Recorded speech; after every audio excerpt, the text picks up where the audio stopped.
ମୁଁ Devendra Narayan Patnaik, advocate Odisha high court ଏବଂ Odisha legal councillor ସମ୍ପାଦକ।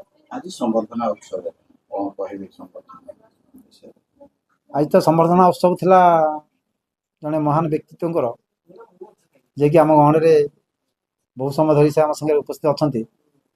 ସେ ଜଣେ ସାଧାରଣ ବ୍ୟକ୍ତିତ୍ୱ ନୁହନ୍ତି, ସାରା ଓଡ଼ିଶାରେ ଜଣେ ସୁବିଚାରକ, ଜଣେ ନ୍ୟାୟାଧୀଶ ଜିତିଲେ ଏବଂ ଅବସରପ୍ରାପ୍ତ ବିଚାରପତି ଏବଂ ସମାଜ ସେବକ, ଜଣେ ନେତୃତ୍ୱ ନେଉଥିବା ବ୍ୟକ୍ତିତ୍ୱ, ଆମର ଜଣେ ସୁପଥ ପ୍ରଦର୍ଶକ।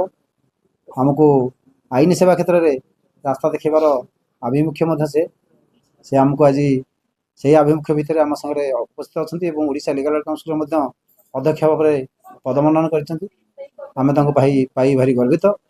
ତେଣୁ ଆଜି ଯେଉଁ ସମ୍ବର୍ଦ୍ଧନା ଉତ୍ସବ ଥିଲା, ସେ ଉତ୍ସବରେ ଆମେ ତାଙ୍କୁ ସମ୍ବୋଧିତ କରିଥିଲୁ ଏଇଥିପାଇଁ ଯେ ସାରା ଦେଶର ନ୍ୟାସନାଲ୍ କଂଗ୍ରେସର ତରଫରୁ, ସେ ଓଡ଼ିଶା ରାଜ୍ୟ କଂଗ୍ରେସ ପ୍ରଦେଶ କମିଟି ତରଫରୁ ସେ ଲିଗାଲ ଡିପାର୍ଟମେଣ୍ଟର ସଭାପତି ଭାବରେ, ରାଜ୍ୟ ସଭାପତି ଭାବରେ ପଦମଣ୍ଡନ କରିଛନ୍ତି ଏବଂ ଏହି ଲିଗାଲର ଆକ୍ଟିଭିଟିଜ୍ ଯାହା ଆମ ସାଙ୍ଗରେ ଆମେ କରୁଥିଲୁ, ସେହି ଆକ୍ଟିଭିଟିଜ୍ ମଧ୍ୟ ସେହି କଂଗ୍ରେସ ତରଫରୁ କାର୍ଯ୍ୟକ୍ରମ କରିବା ପାଇଁ ରହିଛି, ବ୍ୟବସ୍ଥା ରହିଛି।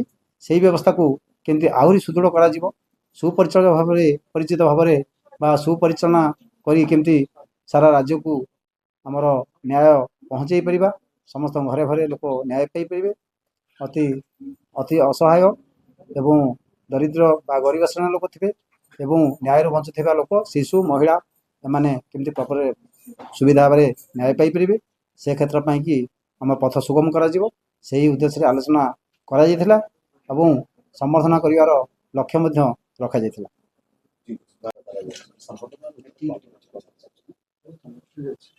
ଆଜି ମୋତେ ଏଠାରେ ସମ୍ବର୍ଦ୍ଧିତ କରାଯାଇଥିବାରୁ ମୁଁ ଓଭରୱେଲ୍ଡ ଏବଂ ଯେଉଁ ଆଇନଜୀବୀମାନେ ଏଠାରେ ଉପସ୍ଥିତ ଅଛନ୍ତି, ମୋର ସମସ୍ତଙ୍କୁ ଗୋଟିଏ ବାର୍ତ୍ତା ଯେ ନିଖିଳ ଭାରତ କଂଗ୍ରେସ କମିଟିର ସଭାପତି ଶ୍ରୀଯୁକ୍ତ ଖଡ଼ଗେଜୀ ଏବଂ ପ୍ରଦେଶ କଂଗ୍ରେସ କମିଟିର ସଭାପତି ଶ୍ରୀଯୁକ୍ତ ଭକ୍ତଚରଣ ଦାସ ଯାହାଙ୍କର ଅନୁମୋଦନ କ୍ରମେ ମୁଁ ଲିଗାଲ ସେଲ୍ ଡିପାର୍ଟମେଣ୍ଟର ସଭାପତି ରୂପେ ମନୋନୀତ ହେଇଛି। ମୁଁ ତାଙ୍କ ପାଖରେ ମୋ କୃତଜ୍ଞତା ପ୍ରକାଶ କରୁଛି।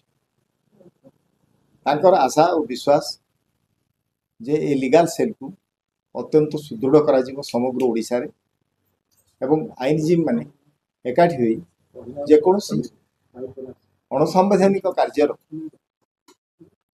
ଆଇନଗତ ବିଚାର କରିବେ ନ୍ୟାୟପାଳିକା ଦ୍ୱାରରେ। ମୁଁ ଜଣେ ଅବସରପ୍ରାପ୍ତ ବିଚାରପତି, ଜିଲ୍ଲା ବିଚାରପତି ଥିଲି ଏବଂ ଅବସରପ୍ରାପ୍ତ ପରେ ମୁଁ ଓଡ଼ିଶା ହାଇକୋର୍ଟରେ ବର୍ତ୍ତମାନ ଜଣେ ଆଇନଜୀବୀ ରୂପେ ମୁଁ କାର୍ଯ୍ୟରତ ଅଛି ଏବଂ ମୋର ପ୍ରଥମ କାର୍ଯ୍ୟ ଯେଭଳି ଭାବେ ପ୍ରତି ବ୍ଲକ, ପ୍ରତି ପଞ୍ଚାୟତ ଗରିବ ଲୋକମାନେ, ଅସହାୟ ଲୋକମାନେ ଏବଂ କଂଗ୍ରେସର ଲୋକମାନେ ଯାହାଙ୍କ ଉପରେ କିଛି ଅନ୍ୟାୟ ଅତ୍ୟାଚାର ହେଉଛି, ସେମାନଙ୍କ ପାଇଁ ଏ ଆଇନ ସେଲ୍ ଜାଗ୍ରତ ପ୍ରହରୀ ରୂପେ କାର୍ଯ୍ୟ କରିବ। ଉପରେ ଅନ୍ୟାୟ ହେଉଛି, ସେଥିପାଇଁ ଲିଗାଲ ସେଲ୍ ଠିଆ ହେବ।